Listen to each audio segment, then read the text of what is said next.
තමයි අතර දැනෙන්නේ ඔන්නේ පුළුවන් වගේ වාට ඔන්න පැය 24ම වුණත් තනි අතෙන් වුණත් ඇඟිලි දෙකකින් වුණත් අල්ලගෙන ඉන්න පුළුවන් කැමරා ගත්තා මේක. ඉතින් මේ කැමරාව ගත්තොත් සාමාන්‍ය පැය භාගයක් විතර ඉද්දි මේ මසල්ස් ඔක්කොම ටික රිදෙන්න ගන්න. මොකද මේ කැමරාව සාමාන්‍යයෙන් කිලෝ 5ක් විතර බරයි. මේකේ ගිම්බල් එකේ බර තියෙනවා කිලෝ 2ක් විතර. ආයි කැමරා එකේ දාන ලෙන්ස් අනු බර වෙනස් වෙනවා.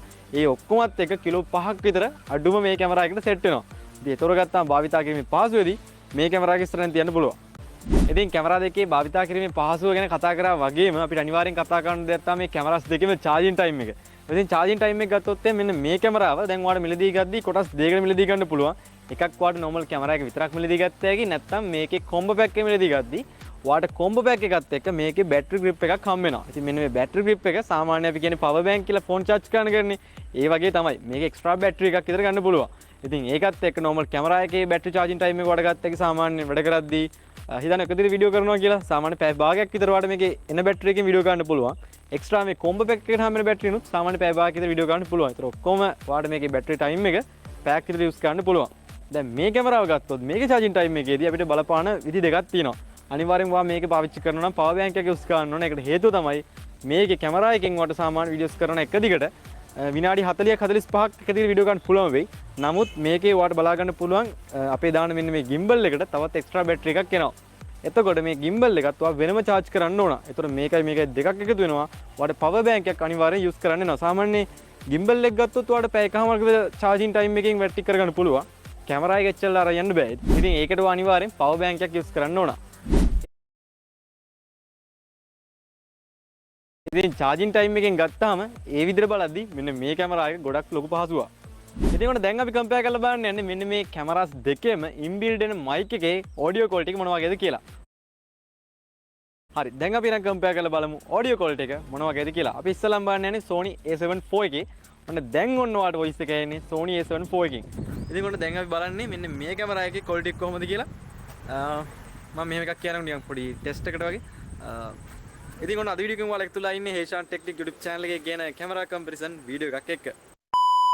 ඉතින් ඔන්න දැන් අපි බැලුවේ මෙන්න මේ A7 IV එකේ audio quality එක මොන වගේද කියලා. දැන් අපි නම් බලමු අපි මේ Osmo Pocket 3 එකේ audio quality එක මොන වගේද කියලා. මම මෙහෙම ටෙස්ට් එකක් විතර ගන්නම්. ඉතින් ඔන්න අද වීඩියෝ එකෙන් ඔයාලා එකතුලා ඉන්නේ අපේ Heshan Technic YouTube channel එකේ කරන කැමරා comparison වීඩියෝ එකක් එක්ක. ඉතින් ඔයාලට දැන් මේ audios දෙක වීඩියෝ එකත් එක්ක බලුවට පස්සේ මම හිතනවා ඒකේ sound එක ආදී දැන් ඔයාලට සාමාන්‍ය idea එකක් යන්න ඇති. මෙන්න මේ කැමරාස් දෙකේ ගත්තාම audio quality එක මොන කැමරාවද quality කියලා. ඉතින් inbuilt වෙන එක. දැන් ඉතින් මම දැන් සාමාන්‍ය comparison එක මේ වෙද්දී shoot කරගෙන ගියානේ. ඉතින් මට තේරිච්ච විදියට හොඳම audio quality එක තියෙන්නේ මෙන්න මේ Osmo Pocket 3 එකේ. මේකේ එන inbuilt mic එක. ඉතින් මේ කැමරා එකේ ගත්තොත් A7 IV එකේ එච්චර හොඳ quality එකක් නැහැ. ඉතින් මේකට අනිවාර්යෙන් extra mic එකක්. හොඳ quality mic එකක්. Boya හෝ නැත්නම් අපි DJI ඔන්න ඔය වගේ brand එකේ හොඳ mic එකක් මේකට use කරන්න වෙනවා. ඉතින් ඔන්න දැන් අපි කතා කරන්නේ මේ කැමරාස් දෙකේ photography පැත්තෙන් ගත්තොත් එම ඒක පොඩ්ඩක් comparison කරලා. ඉතින් එතනදි ගත්තාම මේ කැමරා අනිවාර්යෙන් ඉස්සරහින් තියෙනවා. මොකද මේකේ image quality එක මේක කොහොමද ගන්න බෑ. නමුත් මම ඔයාලට පෙන්නන්නම් මේ දෙකේ කොහොමද photography වලට switch වෙන්නේ කියලා. ඉතින් A7 IV කැමරා එක ගත්තොත් එහෙම ඔයාලට මෙන්න මෙතනින් ඔයාලට පුළුවන් මේක photography වලට switch වෙන්න. ඉතින් photo mode එකට දාගත්ත හැකි මෙන්න මෙහෙම. ඔන්න හරි. දැන් ඔයාලට මේක photo mode එකේ තියෙනවා. ඉතින් මෙතනින් ඔයාලට press කරලා ඉවරලා මේ කැමරා එකෙන් photos ගන්න පුළුවන්. ඉතින් මේ කැමරා ගත්තොත් එහෙම ඔයාලට මෙන්න මෙතනින් touch කරලා ඉවරලා මෙතනින් ඔයාලට video mode එකෙන් photo mode එකට switch වෙන්න පුළුවන්. ඉතින් ඔන්න දැන් මේක photo mode එකේ තියෙන්නේ. ඉතින් අතන මේ කැමරාස් දෙක compare කරන්න දෙයක්වත් නැහැ photography වලදී නම්. ඒත් අපි පොඩි image එකක් කරන් compare කරලා බලන්න. ෆොටෝ එකක් කරන් බලමු. අපි මෙන්න මේක ගමු.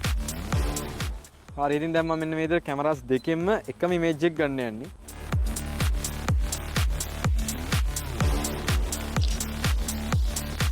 හරි ඉතින් ඔන්න මම කැමරාස් දෙකෙන්ම එකම ෆොටෝ එක කැප්චර් කරගත්තා. අපි බලමු ඉතින් දැන් මේ දෙකත් කම්පෙයාර් කරලා මම ඔයාලට නිකොට පෙන්නන්න.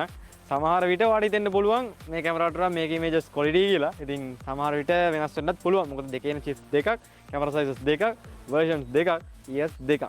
ඉතින් බලමු එහෙනම් දැන් මේ images දෙක කම්පෙයාර් කරලා මේ කැමරාස් දෙකේ photo quality එක මොන වගේද කියලා.